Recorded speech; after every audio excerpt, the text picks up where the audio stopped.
La Banque nationale suisse est la banque centrale du pays. Depuis plus d'un siècle, elle conduit la politique monétaire de la Suisse. Les banques centrales agissent à la jonction de l'économie et de la politique. Ce n'est donc pas un hasard si la Banque nationale a deux sièges. L'un à Zurich, la métropole économique et financière, et l'autre à Berne, la ville fédérale.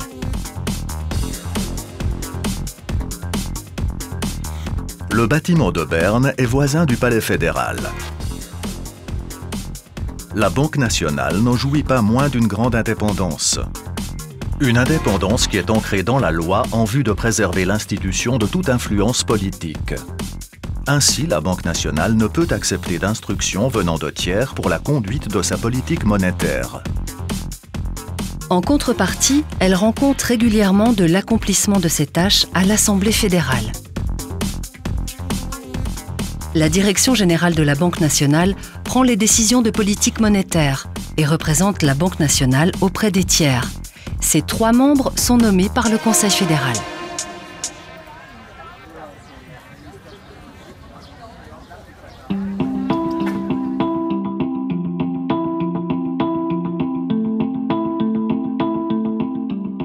La Banque nationale est présente dans notre quotidien.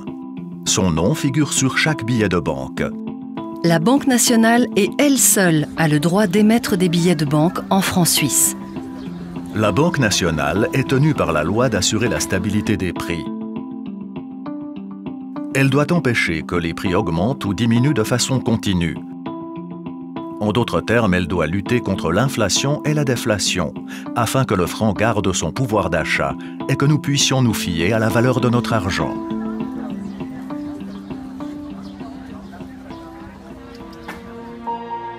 Disposer d'une monnaie stable ne va pas de soi. La plupart des pays ont connu dans leur histoire des phases de forte hausse des prix. Dans quelques cas, l'inflation a échappé à tout contrôle. Des millions de personnes ont perdu leur épargne, ce qui a fait des ravages dans l'économie et la société. Une forte baisse des prix est plus rare, mais peut aussi avoir des conséquences désastreuses. La crise économique mondiale des années 30 en offre un exemple frappant. Une forte déflation avait alors entraîné une chute dramatique de la production et un chômage de masse.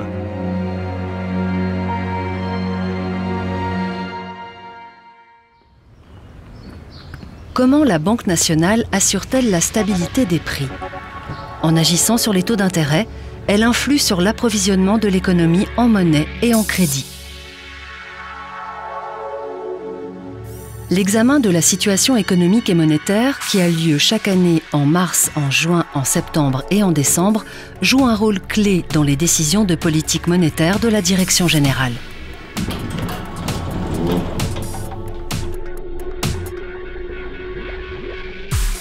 Pendant la première partie de l'examen, des spécialistes de chaque domaine font leur rapport à la direction générale. Ich begrüße Sie ganz herzlich zu unserer Lagebeurteilung. Wir müssen uns heute die wichtigen Fragen stellen. Geldpolitik, wie Sie wissen, ist nicht einfacher geworden. L'ensemble de l'économie suisse est passé à la loupe.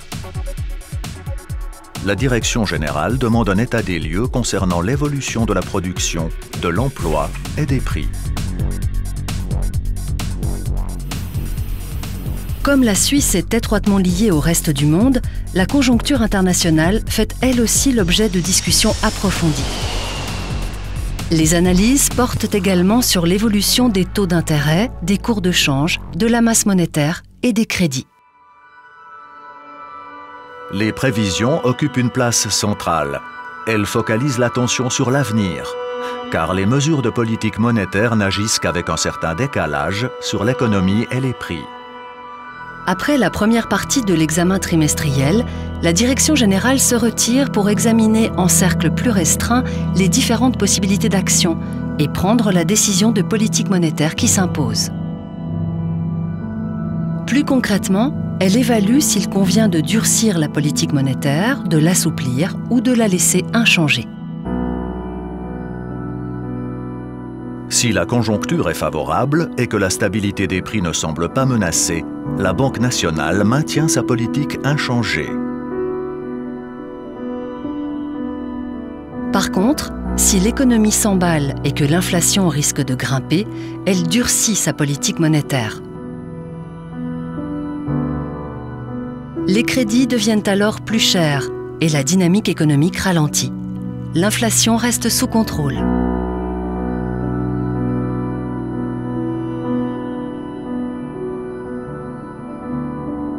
À l'inverse, si la situation économique menace de se détériorer et qu'un recul du taux d'inflation se profile, la Banque nationale relâche les rênes monétaires. Les crédits deviennent moins chers et la demande de biens et services gagne en vigueur.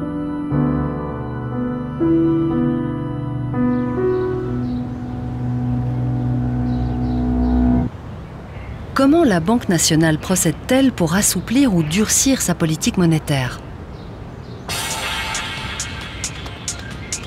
Comme la plupart des banques centrales, elle influe sur les liquidités des banques, c'est-à-dire sur les avoirs que celles-ci détiennent sur leurs comptes auprès de la Banque nationale. Les banques utilisent ces liquidités pour exécuter leurs paiements, mais aussi afin de satisfaire aux exigences légales en matière de réserve minimale. La Banque nationale a plusieurs possibilités. Si elle souhaite assouplir sa politique monétaire, elle peut fournir davantage de liquidités aux banques. Les liquidités deviennent alors moins chères et les taux d'intérêt baissent. Si, au contraire, elle souhaite durcir sa politique monétaire, elle peut réduire la quantité de liquidités à la disposition des banques. Dans ce cas, les taux d'intérêt augmentent. De leur côté, les banques utilisent les liquidités que la Banque nationale met à leur disposition pour octroyer des crédits à d'autres banques, aux ménages et aux entreprises. Les liquidités peuvent ainsi se répartir au sein du système bancaire et agir sur l'économie dans son ensemble. En temps normal, il suffit que la Banque nationale gère les taux d'intérêt. Mais il y a toujours eu des situations difficiles qui ont exigé des mesures exceptionnelles. La crise financière et celle de la dette qui ont affecté l'économie mondiale à partir de 2007 constituent de bons exemples. Au tout début, la redistribution des liquidités entre les banques avait pratiquement cessé. Afin d'empêcher un effondrement du système financier, les banques centrales ont alors inondé le secteur bancaire de liquidités. Mais les problèmes n'étaient pas résolus pour autant. Une année plus tard, la crise s'est encore aggravée. Dans le monde entier, les banques étaient en difficulté car elles subissaient de fortes pertes sur leurs placements. Les banques centrales ont alors pris des mesures pour stabiliser le système bancaire. La crise bancaire n'a pas épargné la Suisse. La plus grande banque du pays s'est retrouvée dans une situation particulièrement critique. La Confédération, l'autorité de surveillance des marchés financiers et la Banque nationale ont pris une série de mesures en vue de protéger le système financier suisse. La Banque nationale a accordé, au moyen d'un fonds de stabilisation, une aide extraordinaire à l'établissement concerné sous la forme d'un crédit de plusieurs dizaines de milliards. Un système financier stable est indispensable au développement de notre économie et au fonctionnement ordonné de notre système monétaire. Et c'est pourquoi nous avons décidé d'attribuer ce crédit de 54 milliards de dollars au maximum, un montant très inhabituel pour la Banque nationale suisse. Un tel cas ne doit jamais se reproduire.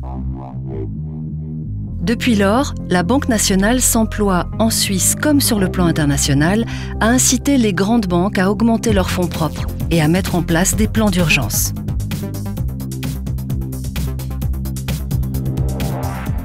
À peine le système bancaire s'était-il stabilisé que la Banque nationale a dû prendre de nouvelles mesures extraordinaires.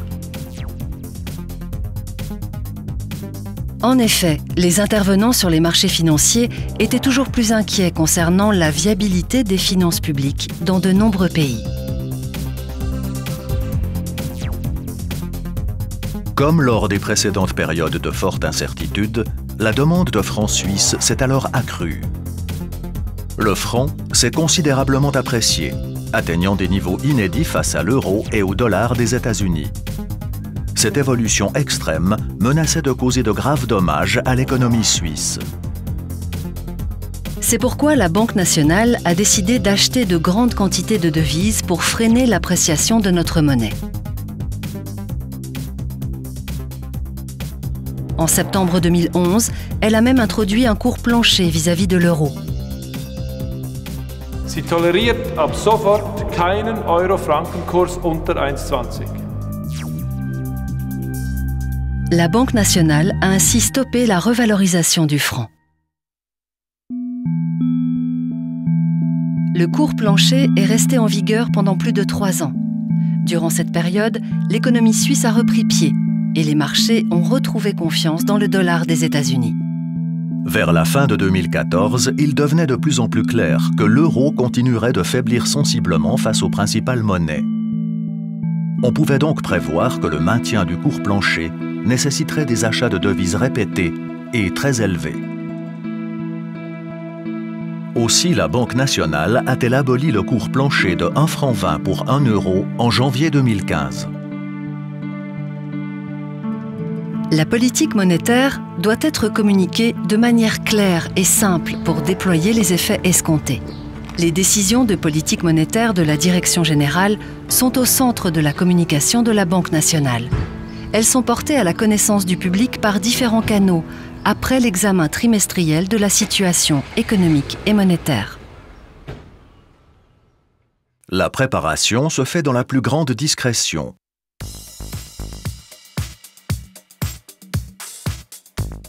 Puis, c'est au tour des services linguistiques de mettre au point les différentes versions aussi rapidement que possible. Merci Rita, au revoir.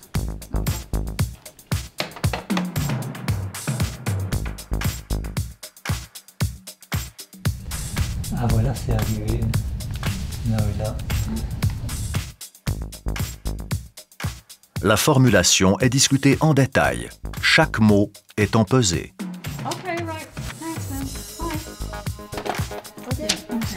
Among the leaders, does that work? 2 fois par an, l'examen trimestriel est suivi d'une conférence de presse.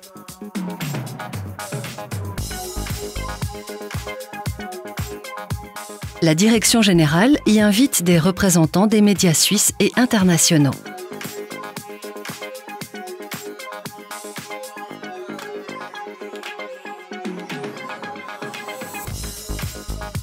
Elle commente la décision de politique monétaire et présente sa prévision d'inflation en se fondant sur les perspectives économiques en Suisse et à l'étranger. Meine sehr verehrten Damen und Herren, ich begrüße Sie ganz herzlich zu unserer Medienkonferenz. An den Finanzmärkten ist die Volatilität leicht angestiegen.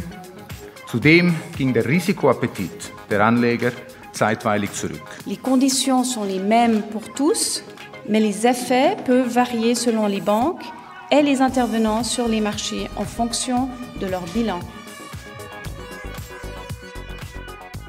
Ja, bitte. Ich würde gerne Ihre Einschätzung hören zur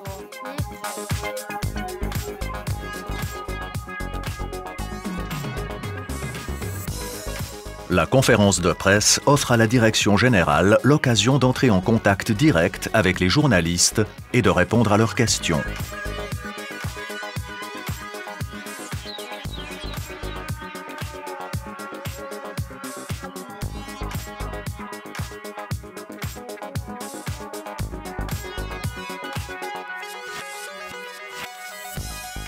Depuis sa fondation, il y a plus d'1 siècle, la Banque nationale est responsable de la politique monétaire de la Suisse. Elle a sans cesse dû adapter sa manière d'agir aux nouvelles conditions. Mais son mandat fondamental est toujours resté le même.